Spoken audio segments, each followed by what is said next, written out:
একজন অহেদ আহাদ আহাদ শব্দ আল্লাহ রাব্বুল আলামিন সূরা ইখলাসের মধ্যে উল্লেখ করেছেন, অহেদ উল্লেখ করেন নাই। কারণ কি, অহেদ এবং আহাদ যদিও অর্থের দিক থেকে কিছুটা কাছাকাছি, কিন্তু আকাশ পাতাল ব্যবধান। অহেদ শব্দের অর্থ হলো এক। কি এক? একের পরে কত থাকে ভাই? দুই। দুইয়ের পরে তিন। আল্লাহ রাব্বুল আলামিন এক বলেন নাই, অহেদ শব্দ বলেন নাই। কারণ যদি অহেদ শব্দ বলতেন তাহলে মানুষ মনে করতেন আল্লাহ রাব্বুল আলামিন এক, এরপর আরো এক আসবে, দুই আসবে, তিন আসবে, চার আসবে, এরকম ভাবে আসবে। এই একটা অপশন ছিল, কিন্তু আল্লাহ রাব্বুল আলামিন অহেদ শব্দ উল্লেখ করেন নাই। আল্লাহ বললেন আহাদ। আহাদ বলা হয় একক শব্দকে, যার কোনো দ্বিতীয় বলতে কিছু নাই। বলেন সুবহানাল্লাহ। যত বড় বড় নেতা দেখেন, যত বড় বড় প্রেসিডেন্ট দেখেন না কেন, প্রত্যেকটা ক্ষমতাধর বাদশা তারা জনগণের ভোটের মুখাপেক্ষী কি হয়, ঠিক কি না? ভোট না দিলে কোনো নেতা কিন্তু নেতা হয় না।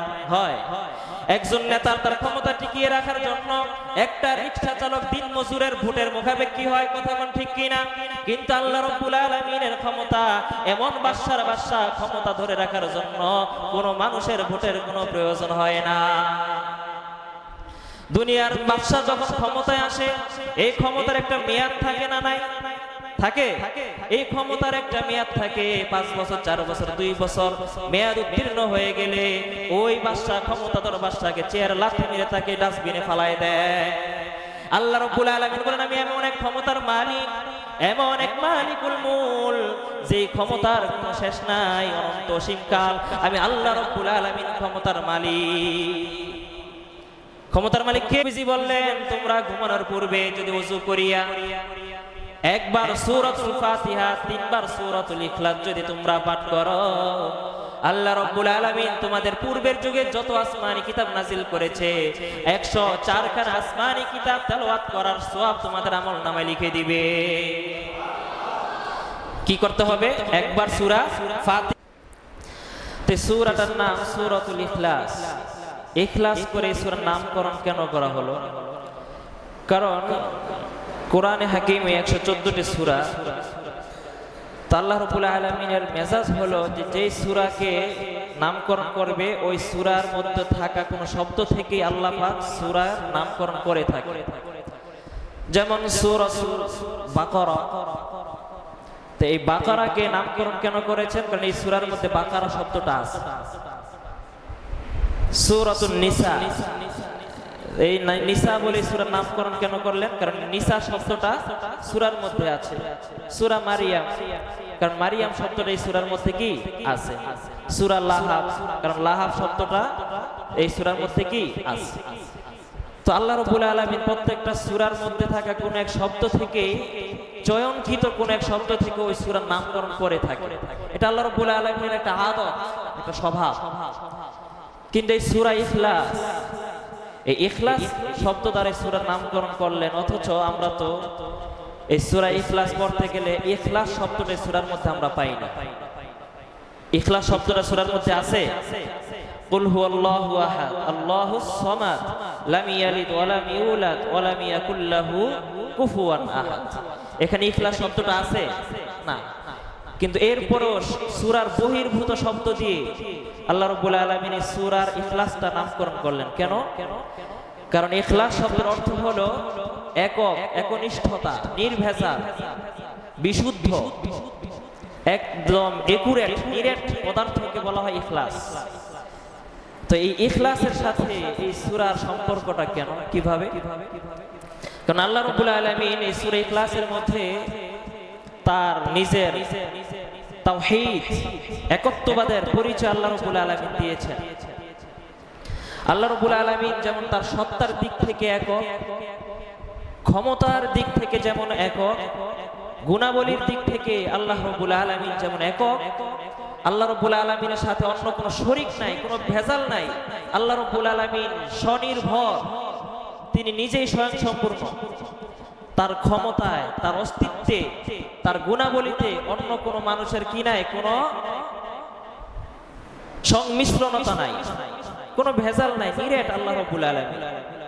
এ কারণে এই সূরার মধ্যে যেহেতু আল্লাহ রাব্বুল আলামিন সেই তাওহীদের, আল্লাহ রাব্বুল আলামিনের অস্তিত্বের তার পরিচয় যেহেতু তুলে ধরেছেন, আর আল্লাহ রাব্বুল আলামিনের পরিচয়ে যেহেতু কোনো ভেজাল নাই, এই কারণে আল্লাহ রাব্বুল আলামিন এই সূরার নামকরণ করেছেন সূরাতুল ইখলাস বলে। বলেন সুবহানাল্লাহ।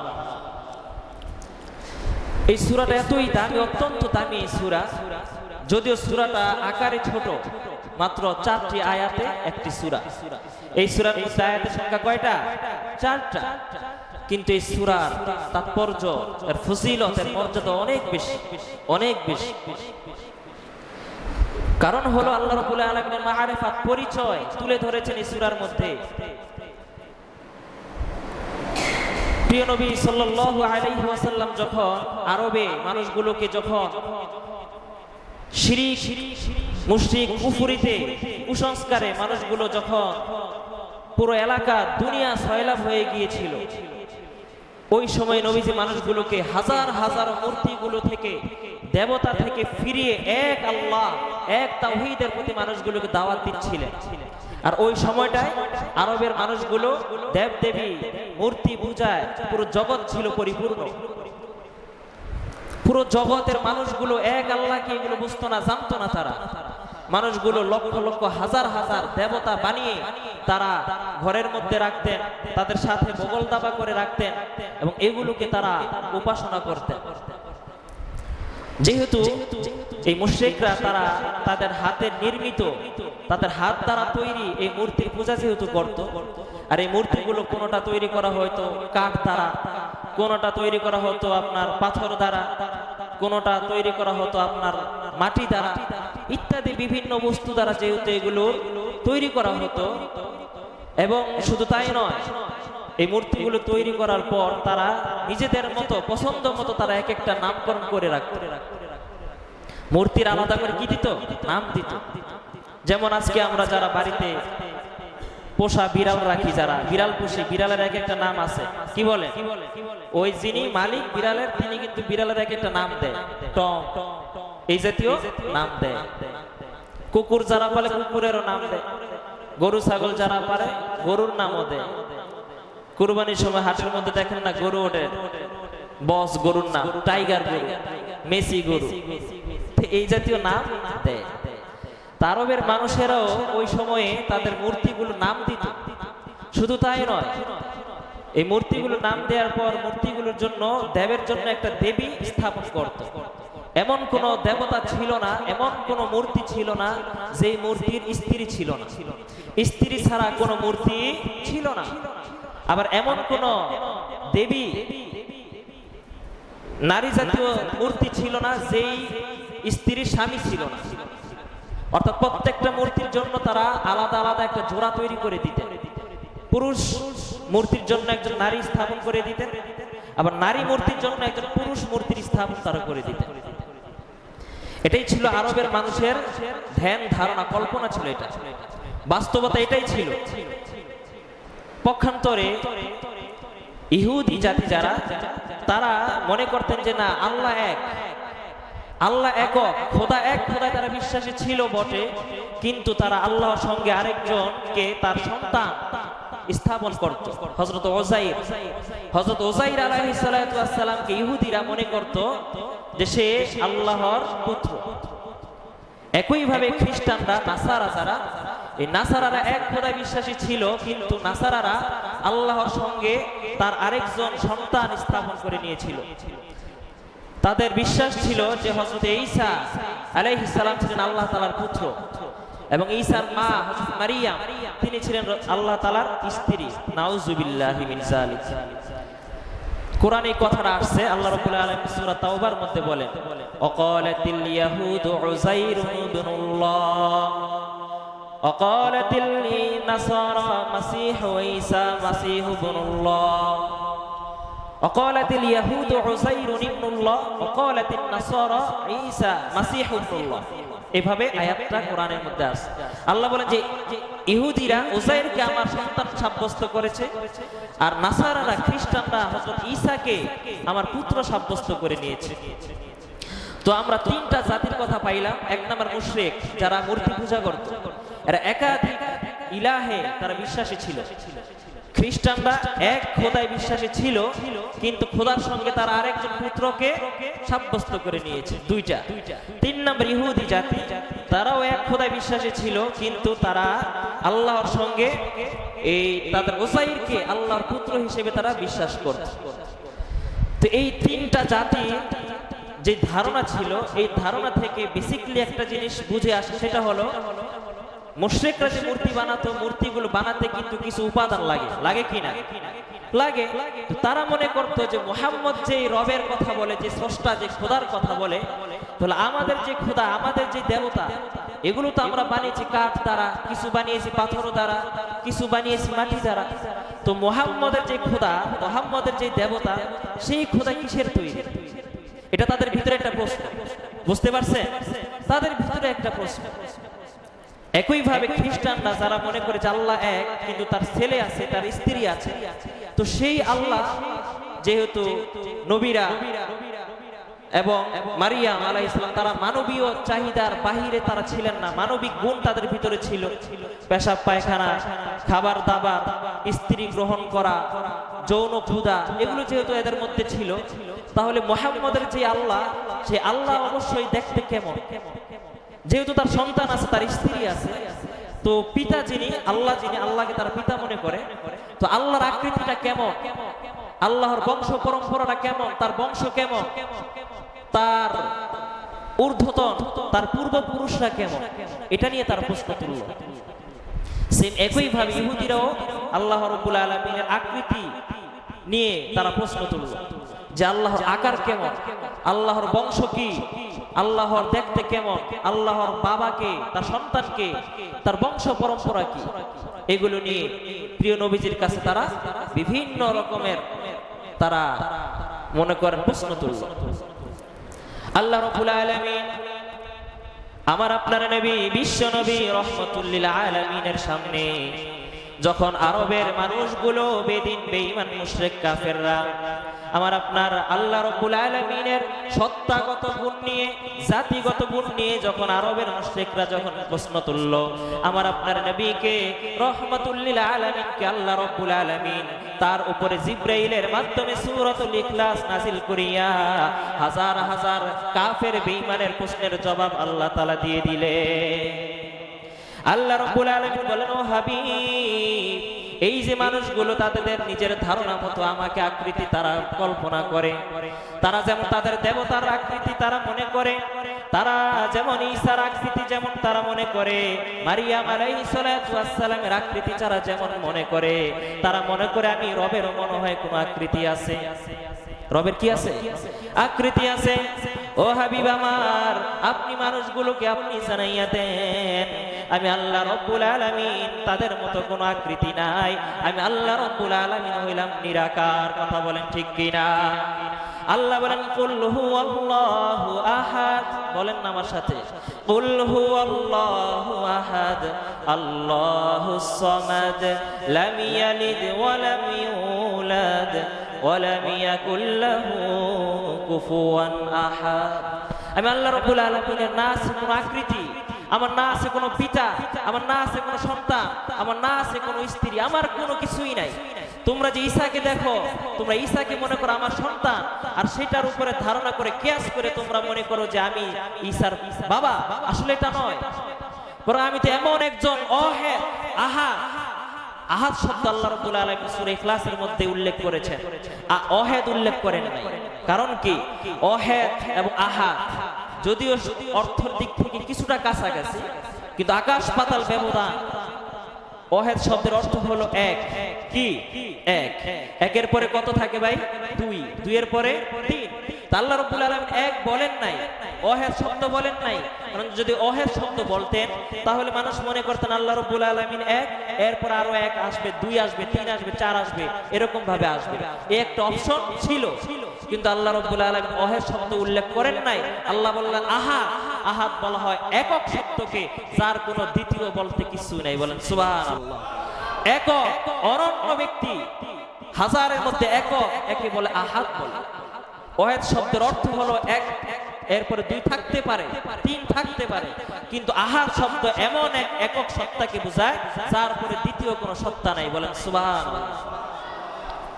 আল্লাহ বলেন কুল হুয়াল্লাহু আহাদ, হে হাবিব আমার, আপনি মানুষগুলোকে জানাইয়া দেন আমি আল্লাহ রাব্বুল আলামিন হলাম এক। কথা বলেন ঠিক কিনা? আল্লাহুস সামাদ, আমি আল্লাহ রাব্বুল আলামিন বেনিয়া সত্তা। আমি আল্লাহ রাব্বুল আলামিনের অস্তিত্ব গ্রহণ করার ক্ষেত্রে কোনো স্রষ্টার কোনো মুখাপেক্ষী হই না।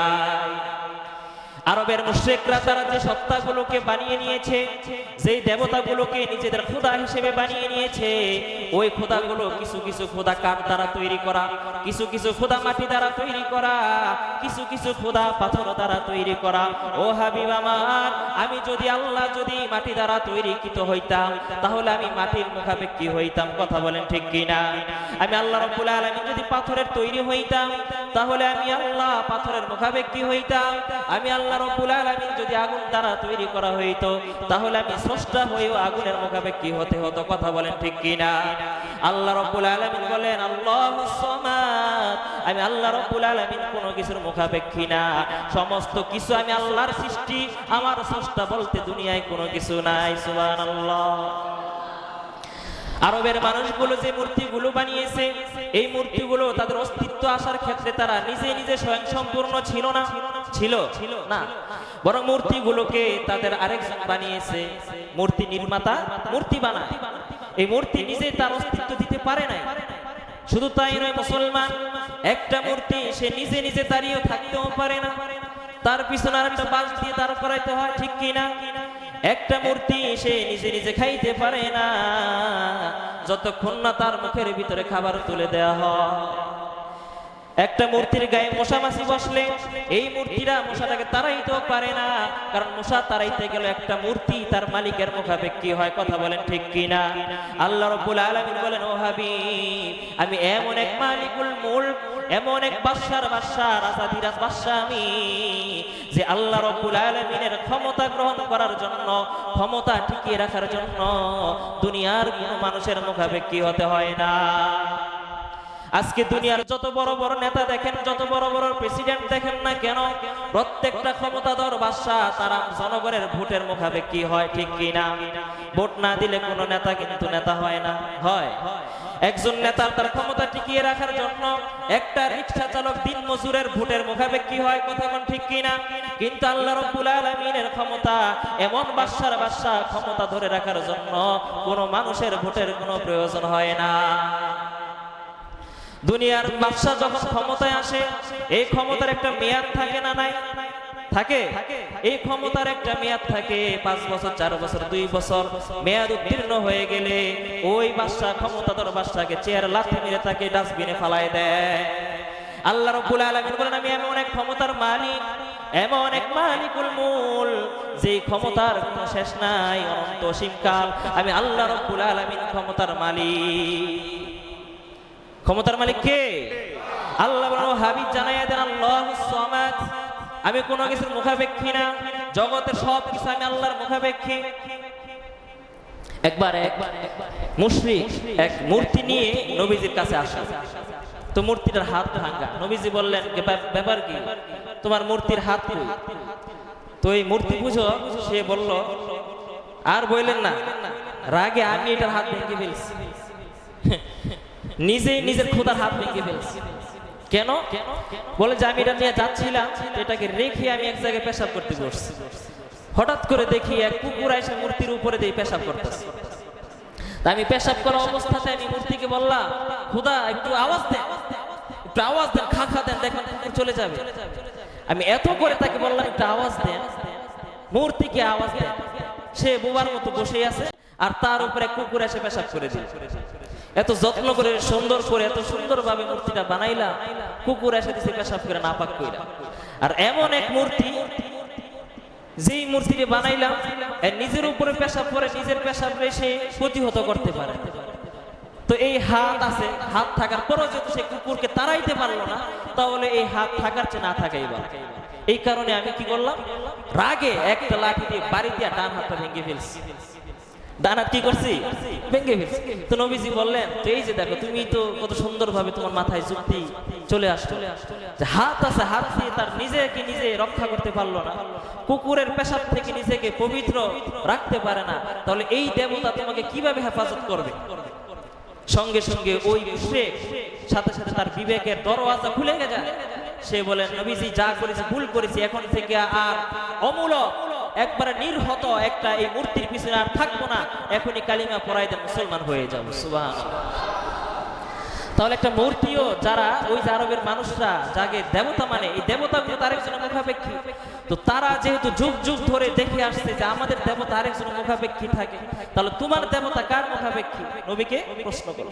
আল্লাহ বলেন জানায় দেয় আল্লাহুস সামাদ, আল্লাহ এমন এক সত্তা, এমন এক মালিক, এমন এক রব, সেই রবের ধারে কাছে কেউ নাই। এই রবের তার নিজের কোনো কিছুর ক্ষেত্রে, গুণাবলীর ক্ষেত্রে, তার ক্ষমতার ক্ষেত্রে, তার অস্তিত্ব টিকিয়ে রাখার ক্ষেত্রে এই রব অন্য কোনো কাছে ধারস্থ হতে হয় না। সুবহানাল্লাহ। আল্লাহুস সামাদ লাম ইয়ালিদ ওয়া লাম ইউলাদ। ও হাবিব আপনি জানাইয়া দেন আমি আল্লাহ রব্বুল আলামিন এমন এক সত্তা, এমন এক মালিক যে আল্লাহ রব্বুল আলামিন দুনিয়ার জমিনে কোন কারো পক্ষ থেকে জন্ম লাভ করে নাই। আল্লাহ রব্বুল আলামিন দুনিয়ায় কাউকে জন্ম দেয় নাই। দিছে? এই যে ইহুদিরা মনে করে উযাইর আমি আল্লাহর সন্তান, এবং খ্রিস্টানরা মনে করে যে ঈসা আমার সন্তান। ও হাবিব জানাইয়া দেন আমি আল্লাহ তেমন পুত, আমি আল্লাহ রব্বুল আলামিন এমন পবিত্র সত্তা, যে সত্তা কোনোদিন কোনো মানুষকে জন্ম দেয় নাই। দিছে? আল্লাহ রব্বুল আলামিন কাউকে জন্ম দেয় নাই এবং কারো পেট থেকে জন্ম নেয় নাই। কারণ যিনি সত্তা হবেন তিনি যদি কারো পেট থেকে জন্ম নেয়, তাহলে ওই যে তার গর্ভধারিণী মায়ের কাছে একজন সত্তা কিন্তু সারা জীবন নত হয়ে থাকতে হয়, ঠিক কিনা? সন্তান যত বড় হোক না কেন মা বাবার আগে কোনোদিন যেতে পারে না, কখনোই না। এই যে মনে করেন সন্তান যখন অনেক নামধারী ডিগ্রিধারী যখন হয়ে যায়, অনেক সুনাম সুখ্যাতির মালিক যখন হয়ে যায়, অফিসে গেলে বস বস শুনে সবাই তাকে সেলুট দেয়, সালাম দেয়, একটা সময় এই সন্তানগুলো দুই দিকে চলে যায়। এরকম সম্মান পেয়ে কোনো সন্তান তার নিজ আদর্শের উপরে সে ইস্তেকামত, অটলতার সাথে থাকতে পারে। আরেক সন্তান বেশি সম্মান পাওয়ার কারণে বেয়াদব হয়ে যায়, অহংকারী হয়ে যায়। ফলে দেখা যায় বাড়িতে আসলে মা বাবার কাছে এরকম সম্মানের আশা করে। হ্যাঁ, আমাকে সবাই স্যার স্যার বলে, আমার সাথে সবাই বিনয়ের সাথে কথা বলে, আর বাড়িতে আসলে মা বাবার কাছে এমন সম্মান পাই না, ভালো লাগে না। মা বাবা সালাম দেয় না, মা বাবা ধমক দেয় এখন আমারে। তো কিছু কিছু এরকম নামদারি কিছু শিক্ষিত পশু আছে যারা মা বাবার সাথে এরকম বেয়াদবিমূলক আচরণ করে। এই সমাজে আছে এরকম, আছে। প্রতিটা সমাজে এরকম নামদারি অহংকার বেয়াদব মার্কা কিছু থাকে। বাড়িতে আসলে আর সালাম দেয় না মুরব্বীদেরকে। মুরব্বীরা যখন দেখে যে ছেলেটা আসছে শহর থেকে, আয়সা যখন তার আদরে মহব্বত নিয়ে যখন জড়ায় ধরতে চায়, ডাক দেয়, কিরে ভাতিজা এদিকে, তখন এই সুশীল সমাজে শিক্ষিত সন্তান নাক ছিটকায়, গায়ে থেকে ময়লা গন্ধ আসে, দুর্গন্ধ আসে, ময়লা রিক্সা চালায়, খেতে গাছ করে মাছ ধরে, এই আমার ভাতিজা, তখন চিনাও না চিনা মতো সাইড কাটা চলে যায়। হয় কি হয় না? চাচারে চাচা না, চাচারকে আঙ্কে। শিক্ষিত শুদ্ধ কথা এরকম ভাবে বলে, মানুষের কথা বুঝে, মনে হয় না যে বাংলা কথা করে, ইংরেজি কথা। আল্লাহ রাব্বুল আলামিন বলেন, হাবিব আমার, আমি যদি কোনো মায়ের পেট থেকে জন্ম নিতাম, আমার যদি কোনো বাবা থাকতো, তাহলে আমি যত বড় স্রষ্টা হই না কেন বাবাকে কিন্তু আমার সম্মান করতে হতো, ঠিক কিনা? আমি কোনো মানুষের, আমি আল্লাহ রাব্বুল আলামিন সত্তার দিক থেকে আমি বাবার প্রতিও বেনিয়াস, বাবার কাছে মুখাপেক্ষী নয়, মায়ের কাছে মুখাপেক্ষী নয়, আমি দুনিয়ার কোনো মাখলুকের মুখাপেক্ষী আমি নয়। আল্লাহুস সামাদ লাম ইয়ালিদ ওয়া লাম ইউলাদ, আমি কারো পেট থেকে জন্ম নেই নাই, আমার পক্ষ থেকেও কেউ জন্ম নেয় নাই। ওয়ালাম ইয়াকুল লাহু কুফুয়ান আহাদ, আমি আল্লাহ রাব্বুল আলামিন যার সমকক্ষ দুনিয়ার জমিনে কেউ নাই। আছে? আল্লাহ সমকক্ষ কেউ আছে? নাই। কুফুয়ান আহাদ, কেউ নাই। আমি only one is the God in the world, এই পৃথিবীর ধরা আমি একমাত্র সত্তা, একমাত্র খালিক, একমাত্র মালিক, সেই মালিকের সমতুল্য তো দূরের কথা, যার মতো আসার চিন্তা ভাবনা করার মতো মানুষের কোনো ক্ষমতা নাই, ঠিক কি না ভাই? আল্লাহ রাব্বুল আলামিনের পাওয়ার সম্পর্কে কারো কোনো ধারণা নাই। আল্লাহ রাব্বুল আলামিনের ক্ষমতা সম্পর্কে কারো কোনো ধারণা নাই। ও দুনিয়ার জগতের মানুষের দল, তোমাদের যে সামান্য ক্ষমতাগুলো দেয়, এই ক্ষমতার বলে তোমরা অনেকে অনেক কিছু করো। অনেকেই মনে করো আল্লাহর ক্ষমতা মনে হয় এতটুকু। আমি মানুষ হিসেবে আমার ক্ষমতা যেহেতু একটা রাষ্ট্র সমান, আমার ক্ষমতা যেহেতু দুনিয়া বিস্তৃত, তোমরা মনে করো আল্লাহর ক্ষমতা মনে হয় এতটুকু। ও দুনিয়ার মানুষ, তোমরা জেনে রাখো আমি রব্বুল আলামিন ক্ষমতার জন্য কোনো মানুষের ধারে যেতে হয় না। আমার যেই ক্ষমতা আছে, ক্ষমতার ধারণা করার মেধা তোমাদের কারণ নাই। সুবহানাল্লাহ বলবেন না? আমি আল্লাহ রাব্বুল আলামিনের ক্ষমতা যে কি পরিমাণ হতে পারে, এই ক্ষমতা পরিকল্পনা করা, চিন্তা করার মেধাও তোমাদের দুনিয়ার জমিনে কারো নাই।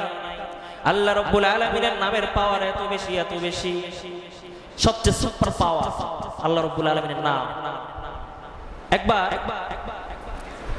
নবীজি মরুভূমি দিয়ে সফর অবস্থায় ক্লান্ত হয়ে এক গাছের নিচে বিশ্রাম নিচ্ছিলেন। ভর দুপুর বেলা গাছের ছায়ায় শুয়ে বিশ্রাম নিচ্ছিলেন। এই অবস্থাটা এক পাহাড়ের উপর থেকে ইহুদি দেখছে। দেখা সে ভাবলো যে এখনই সুযোগ মুহাম্মদকে হত্যা করা। সে সাথে সাথে পাহাড় থেকে নেমে আসলো। আয়েশা, নবীজি তো ঘুমন্ত অবস্থায় ছিল, আয়েশা নবীজির উপরে তলোয়ার উঠাইয়া ধরছে। এইভাবে ধইরা বলতেছে, হে মুহাম্মদ, এখন বল তুমি কে আমার হাত থেকে বাঁচাইবে? নবীজি ঘুমন্ত অবস্থায় শুয়ে বিশ্রাম নিচ্ছিলেন, ক্লান্ত শরীরে বালুর মধ্যে শুয়ে। উপর থেকে তলোয়ার ধরে ইহুদি বলে, হে মুহাম্মদ, এখন বল কে তোকে আমার হাত থেকে বাঁচাইবে? নবীজি তাকায় দেখে এই অবস্থা। নবীজি ঘুম থেকে উঠে আস্তে সুরে বললেন, আল্লাহ। কে? আল্লাহ আমাকে বাঁচাইবে। আল্লাহর নামের মধ্যে কি পাওয়ার, এটা বোঝানোর জন্য হাদিসটা বলছি। নবীজি যখন মুখ থেকে যখন বললেন যে আল্লাহ আমাকে বাঁচাইবে, এত কথাও বলেন, শুধু বলছে আল্লাহ। কে তোকে বাঁচাইবে? তিনি বলছেন কি? আল্লাহ।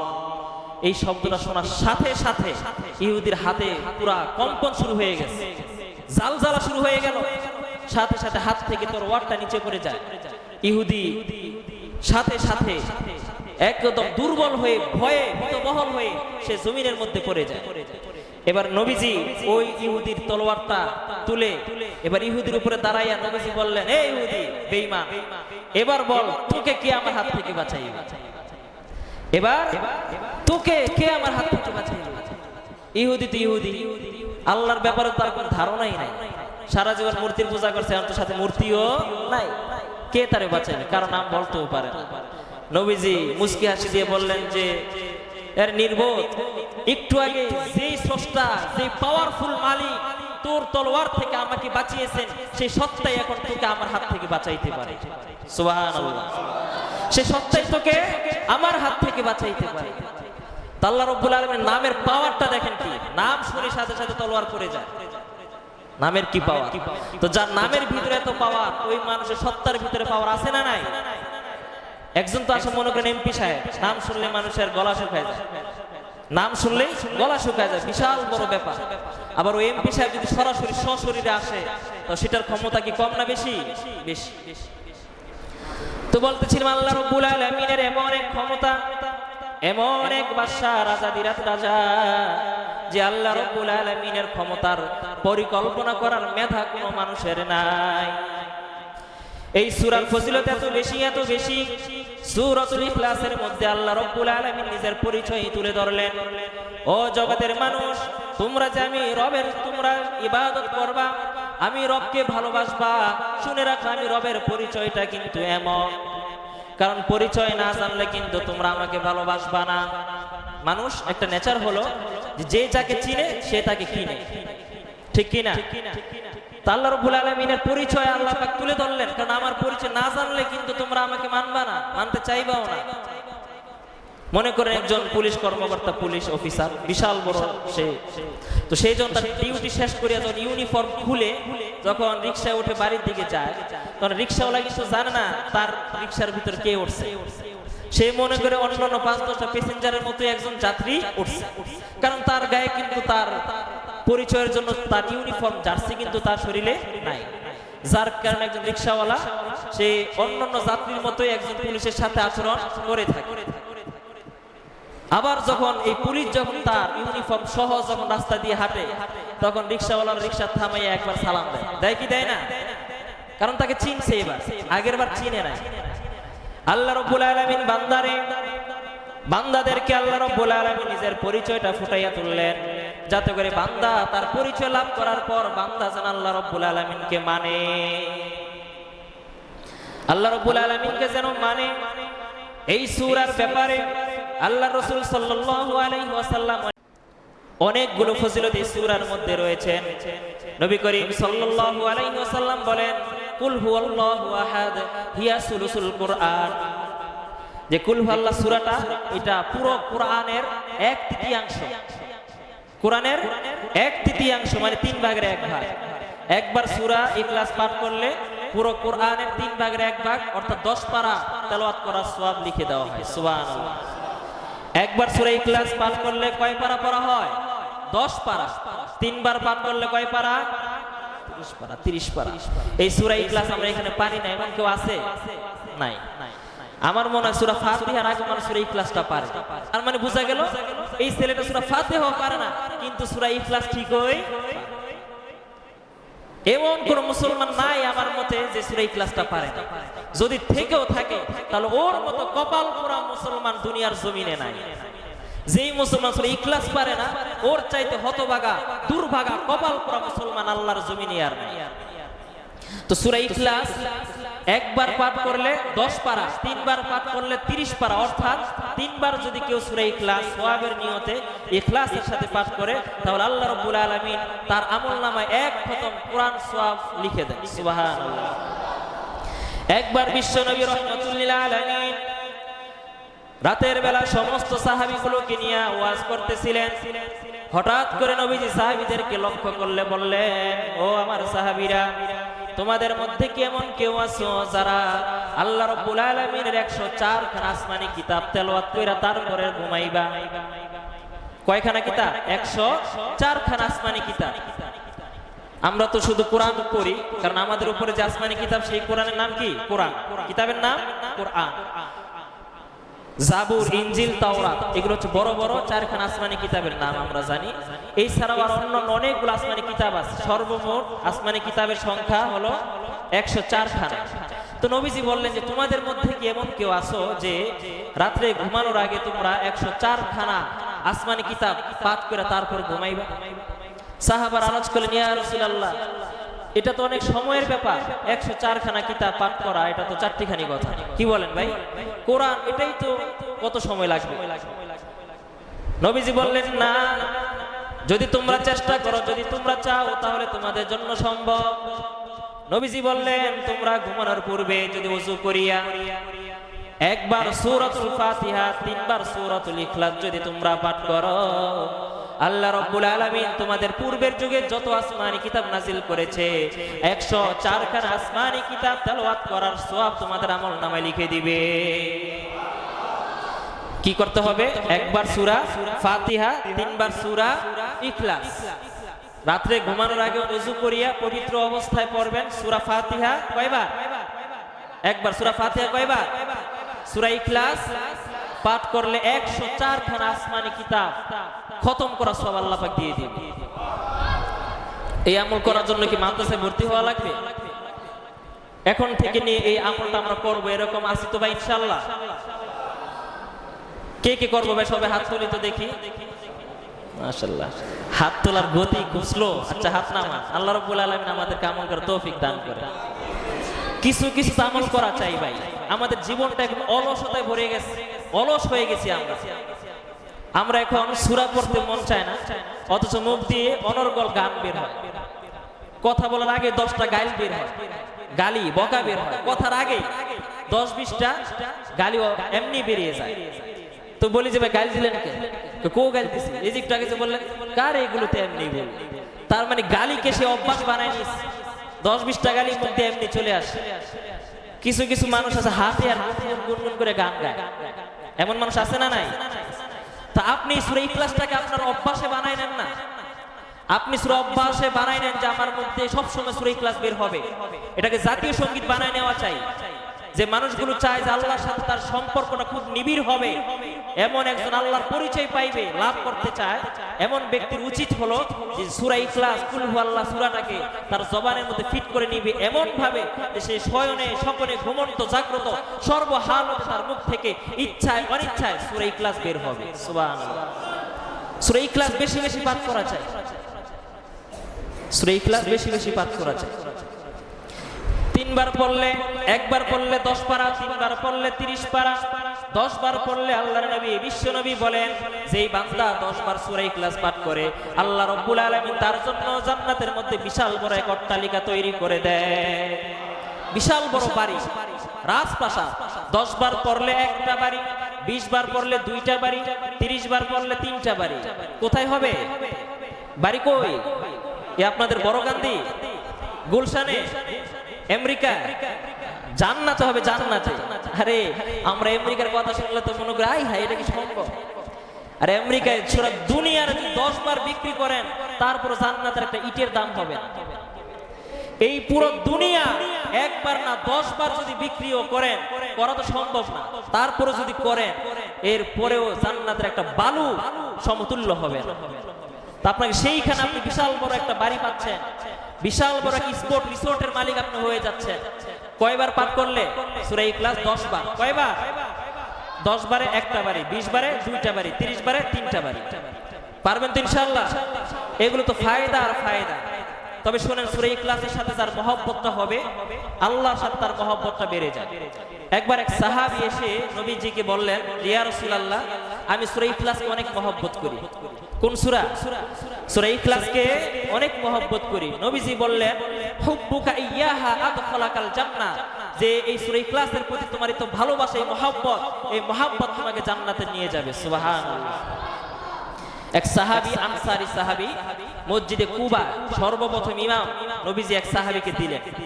আনসারদের মধ্য থেকে একজনকে মসজিদে কুবার ইমাম বানিয়ে দিলেন। তো ইমামতি করছেন, কিন্তু ওই সাহাবী নামাজ পড়ে সূরা ফাতিহা পাঠ করার পর সর্বপ্রথম সূরা ইখলাস পাঠ করে, এরপর সে আরো একটি সূরা পড়ে। প্রত্যেক রাকাতে সে এমন করে।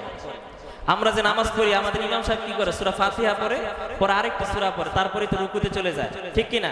কিন্তু ওই সাহাবী সূরা ফাতিহা পাঠ করার পর সব সময় সর্বপ্রথম সূরা ইখলাস পড়ে, এরপরে সে আরো একটি সূরা পড়ে, তারপরে রুকুতে যায়। প্রথম রাকাতে এমন করে, দ্বিতীয় রাকাতে এমন করে। তো এটা দেখে মুসল্লিদের মধ্যে মোটামুটি কানাঘষা শুরু হয়ে গেছে, সমালোচনা ঝড় হয়ে গেছে, যেটা এখন আমাদের মাঝেও হয়। হ্যাঁ, কি ইমাম সাহেব তো মূর্খ, ইমাম সাহেব প্রত্যেক রাকাতে সূরা ফাতিহার পর ইখলাস পড়ে, হয়তো সেই ইখলাস পরে রুকুতে চলে যায়, নাহলে ইখলাস বাদ দিয়ে দেয়, সেই ইখলাসের পরে আরো একটা সূরা পড়ে। ব্যাপারটা এটা নিয়ে গেছে নবীজির দরবারে। তারা আবার আমাদের মতো মূর্খ না যে নিজেরা বদনাম গীবত শিকায়ত করে নিজেদের আমল নামাজে সব নষ্ট করে দিবে, তারা এমন না। নবীজির দরবারে গিয়ে গেলেন, নবীজির কাছে সমাধান চাইতে গেলেন। নবীজির কাছে যখন এই কথা বললো, নবীজি ডাকেন ওই সাহাবীকে। ডাকানোর পর বলেন, কি ব্যাপার, তোমার ব্যাপারে আনিত অভিযোগ, এটা কি সত্য? সাহাবী বলেন যে হ্যাঁ ইয়া রাসূলুল্লাহ, এটা সত্য। তো নবীজি বলেন, তুমি প্রতি রাকাতে সূরা ফাতিহার পর ইখলাস এটা কেন পড়ো? অন্য সূরা যদি পড়ো তাহলে আবার আগে ইখলাসটা কেন পড়ো? হয়তো ইখলাসটা পড়ার পর রুকুতে চলে যাও, নতুবা ইখলাসকে বাদ দিয়ে দাও। সাহাবী সাথে সাথে কান্নায় ভেঙে পড়লেন, চোখ দিয়ে বেয়ে বেয়ে টপ টপ করে পানিগুলো পড়ে, আর বলতেছেন, ইয়া রাসূলুল্লাহ, আমি এই সূরা ইখলাসটাকে বাদ দিতে পারি না। হাজারো বার চেষ্টা করছি সূরা ইখলাসকে বাদ দিতে, কিন্তু বাদ দিতে পারি না। কারণ এই সূরার মধ্যে আল্লাহ রাব্বুল আলামিনের পরিচয় সুন্দরভাবে তুলে ধরেছেন। আল্লাহ রাব্বুল আলামিনের তাওহীদের একত্ববাদের শিকার এই সূরার মধ্যে আছে। এই কারণে সূরাটার প্রতি আমার একটা ভালোবাসা, একটা রিলেশন হয়ে গেছে, যার কারণে আমি এই সূরা ফাতিহা, এই সূরা ইখলাসটাকে বাদ দিতে পারি। সুবহানাল্লাহ। নবীজি বললেন, হুব্বুকা ইয়াহা আদখালাকাল জান্নাহ, এই যে তুমি সূরা ইখলাসটাকে যে মহব্বত করো, এই মহব্বতটা তোমাকে জান্নাতে নিয়ে যাবে। সুবহানাল্লাহ। আরেক সাহাবী, সময় নাই, হযরত মুয়াবিয়া রাদিয়াল্লাহু তাআলা আনহু।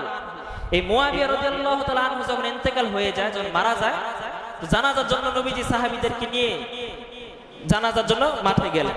যাওয়ার পর দেখলেন যে পুরো দুনিয়াটা অন্ধকার হয়ে গেছে, সূর্যের আলো হারিয়ে অন্ধকার হয়ে গেছে, রাতের মতো অন্ধকার হয়ে গেল।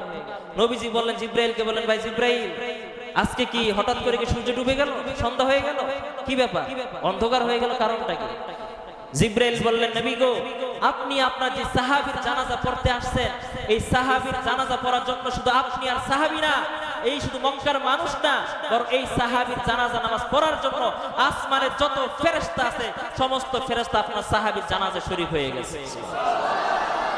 ফেরেশতাগুলোর পাখাগুলো এমন ভাবে বিস্তৃত হওয়ার কারণে সূর্যের আলোটা হারিয়ে অন্ধকার দেখা যাচ্ছে। সুবহানাল্লাহ। নবীজি বললেন কি ব্যাপার, এই মুয়াবিয়ার জানাজায় এত ফেরেশতা, কারণটা কি? বললেন যে আপনার এই সাহাবীর একটা উল্লেখযোগ্য একটা আমল হলো আপনার এই সাহাবী অনেক বেশি সূরা ইখলাসের আমল করে। সুবহানাল্লাহ। কিসের আমল করে? সূরা ইখলাসের আমল করে। এই ইখলাসের আমল করার কারণে ফেরেশতা পর্যন্ত চলে আসছে জানাজা। আজকে আমাদের জানাজা যদি এলাকার কোনো ইউপি চেয়ারম্যান আসে, আই রে বাবারে বাবা, বিশাল ব্যাপার। হ্যাঁ, তোরা দুনিয়ায় থাকতে চিনস না, দেখছস মরছে, মরার পর পুরো জেলার থেকে মানুষ চলে আইছে। হ্যাঁ, আর মুয়াবিয়া ইখলাস পাঠ করে পুরো আসমানে ফেরেশতা নামায় ফেলছে। এটা কিন্তু আমি আপনি চাইলে পারি কিনা ভাই? আল্লাহ রাব্বুল